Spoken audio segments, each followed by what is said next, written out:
Parce qu'ils aimaient le fondement apostolique. Parce qu'ils voulaient vivre l'église primitive.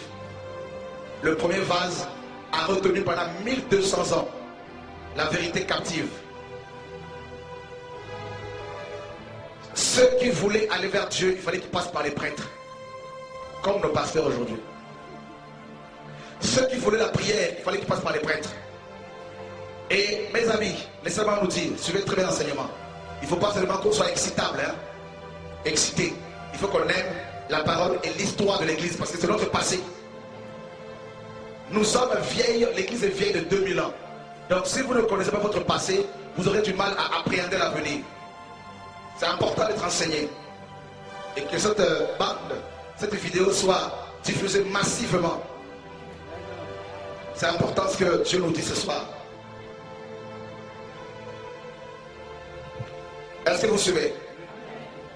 Donc, maintenant, le catholicisme a remis le premier vase, a interdit la communion fraternelle, le repas du Seigneur, la Pâque du Seigneur autour d'une table, avec la vraie nourriture, du pain et du vin, comme la parole l'exige.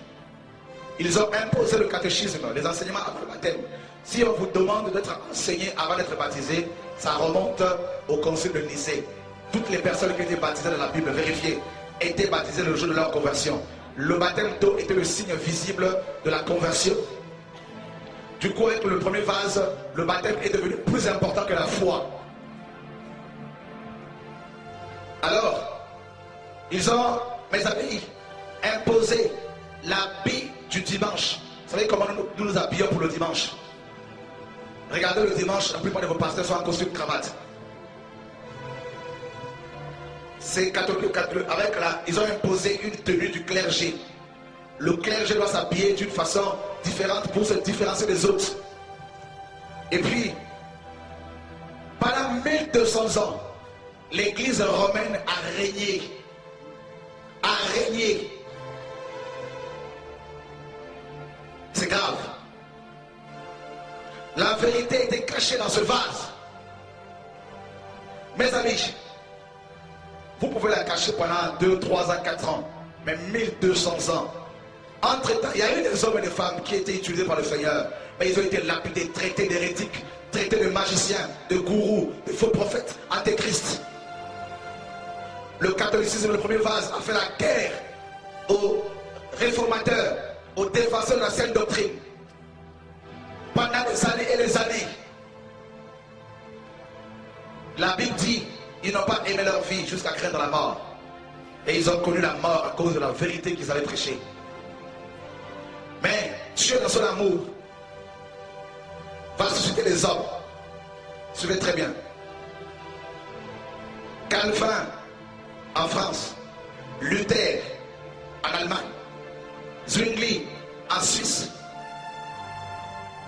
Dieu va susciter Jean Hus, n'est-ce pas, en Europe de l'Est. Dieu va commencer à les susciter pratiquement en même temps.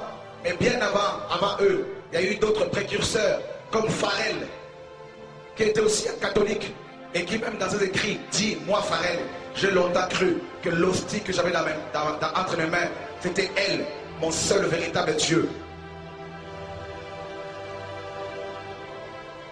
Et mes amis, Farel a commencé à prêcher la vérité. Il était persécuté. Il a préparé la voie à Luther, à Calvin. Dieu commençait 1200 ans après à sortir l'évangile du premier vase. Des hommes et des femmes qui étaient dans le premier vase, qui étaient en prison dans la dénomination catholique romaine. Le premier vase, il y avait le peuple de Dieu qui était là-dedans, qui cherchait Dieu avec leur cœur, qui désirait la vérité. Le Seigneur, par son esprit, a commencé à mettre l'amour de la vérité dans leur cœur, à ouvrir leurs yeux. Ils ont commencé à se lever. Des voix ont commencé à se lever, à monter, à dénoncer l'apostasie au sein du système catholique du premier vase. Ils ont été persécutés. Il y a eu Calvin, Luther, tout ça qui ont commencé à parler. Luther était dans sa bibliothèque en train de lire la Bible qui était complètement dans la poussière. Il cherchait la vérité, il sentait qu'il était condamné, qu'il n'avait pas l'assurance du salut. Et à cette époque, pour être sauvé, il fallait payer, mes amis, les indulgences. D'ailleurs, pour votre information, la dîme dans vos églises a remplacé les indulgences. Il y a même des gens qui ont des visions qui écrivent des livres, qui vous disent qu'ils ont été au ciel et qu'ils ont vu des gens construire des maisons parce qu'ils payent, ils donnent l'argent. Personne ne peut construire sa maison en donnant l'argent au ciel. C'est Jésus qui a dit, je m'en vais vous préparer une place.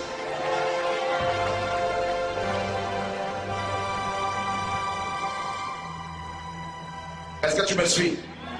Vous avez des livres comme Le paradis est si réel. Un livre complètement qui sort de l'enfer et dédicacé, mes amis, préfacé par Yogi Show. Cette femme qui vous dit, ceux qui ne payent pas la dîme n'iraient pas au ciel. C'est un mensonge, mes amis. Ils ont changé la vérité de Dieu en mensonge. Je vais prendre mon temps, on va tout dénoncer bien comme il faut et vous aurez toutes les informations au nom de Jésus de Nazareth.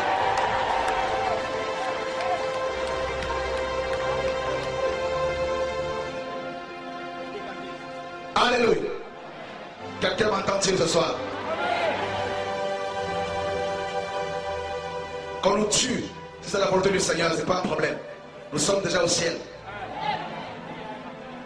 On a hâte de rencontrer l'époux.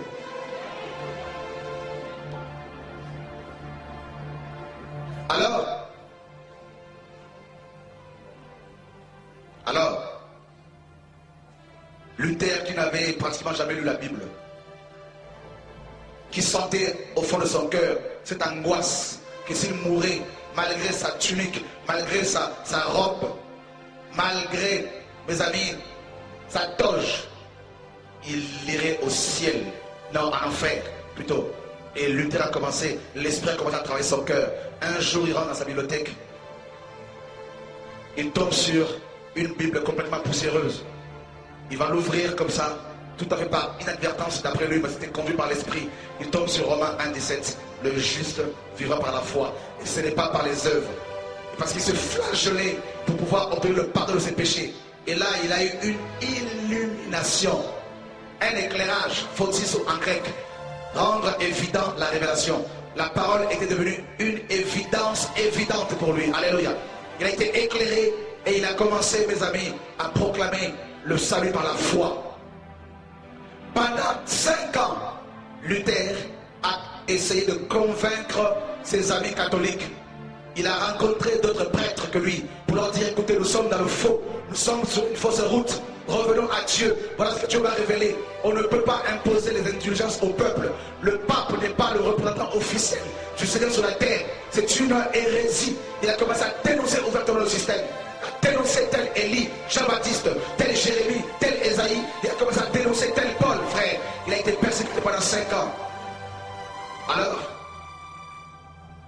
mes amis, il va afficher sur la chapelle du château de Gutenberg 95 thèses, c'est-à-dire des vérités qu'il avait découvertes dans la Bible pour asseoir, n'est-ce pas, sa doctrine, pour asseoir son message. Et il va y avoir au moins 5 principes sur la scripture, l'écriture seule et non les traditions humaines sur lesquelles le premier vase est basé, les traditions des pères, comme les pharisiens le firent, mes amis, avant, à l'époque de Christ. Et il dit également l'église réformée, deuxième principe, est toujours à réformer. Il a commencé à dénoncer, à proclamer la parole, un seul Dieu, une seule foi. Il a commencé à proclamer 5 ans, persécuté pendant 5 ans. Il a tenu ferme. Et puis 5 ans après qu'il ait eu affiché ses 95 thèses, le peuple qui passait devant ce château lisait ces 95 thèses et les yeux du peuple commençaient à s'illuminer. Il y a eu une révolution qui a commencé à prendre place dans le cœur des enfants de Dieu, de ceux qui sont destinés au salut, à recevoir la lumière de Dieu. Ils ont commencé à s'illuminer, à s'illuminer. Il y a eu une révolution, frère. Alors, 5 ans après, il va être excommunié, littéralement, arraché du corps de Christ. D'après le premier vase. Si tu sors de l'église universelle, l'église catholique, catholique veut dire universelle, alors vous n'êtes pas sauvé. Alors là, Luther s'en va, il va être soutenu par des princes allemands qui étaient acquis pour la cause, n'est-ce pas, du message de Luther, qui sont opposés, n'est-ce pas, au catholicisme romain. Il va y avoir une scission, mes amis, et puis le protestantisme va naître, va prendre de l'ampleur d'abord en Allemagne. Et Luther va être utilisé par Dieu pour sortir la vérité du premier vase du catholicisme romain. Et mes amis, il va commencer à prêcher le message du temps partout. Et l'Europe a commencé à être embrasée par son message. Et il y a eu d'autres messagers, Calvin, qui étaient touchés par la suite. Et d'autres qui ont commencé à prêcher le même message que Luther partout. Et ce n'était pas évident. Mais ils ont proclamé la vérité, la justification par la foi. Et ils ont défendu le sacerdoce universel, que tous les chrétiens ont accès à Dieu. Pas seulement les prêtres, pas seulement le pape. Tous, sans exception, sont tous prêtres et rois. C'était la base de leur message. Ils ont prêché. Pendant longtemps, frère, ils ont tenu bon. Alléluia.